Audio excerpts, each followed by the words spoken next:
Hi friends, இன்றைக்கி நம்ம என்ன பார்க்க போகிறோம் அப்படின்னா, இந்த 2 க்ளூ பற்றி தான் நம்ம பார்க்க போகிறோம்.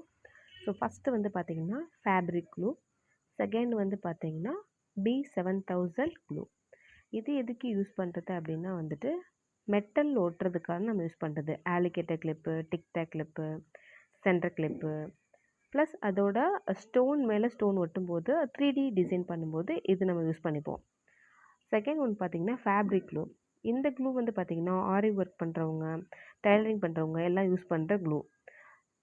இது வந்து சில்க் த்ரெட்டில் பண்ணி நம்ம சில்க் த்ரெட் பண்ணுறோம் இல்லையா, ஜுவல்லரிஸ் அதில் ஒட்டுறதுக்கு நம்ம இந்த க்ளூ யூஸ் பண்ணுவோம். இதில் 2 மாடல் இருக்குது. நான் வந்து கோன் டைப் தான் நான் யூஸ் பண்ணுவேன். ஏன்னா இந்த கோன் டைப்பில் வந்து ஷார்ப் எட்ஜஸ் இருக்கிறதுனால நம்ம மைனூட்டாக டிசைன் பண்ணுறதுக்கு இது ரொம்ப யூஸ்ஃபுல்லாக இருக்குது. எனக்கு ரொம்ப பிடிச்சது இந்த க்ளூ தான், இந்த கோன் க்ளூ தான். ஓகேங்களா. இது வந்துட்டு நல்லா ஸ்ட்ராங்காக பிடிச்சிக்கிறோம்.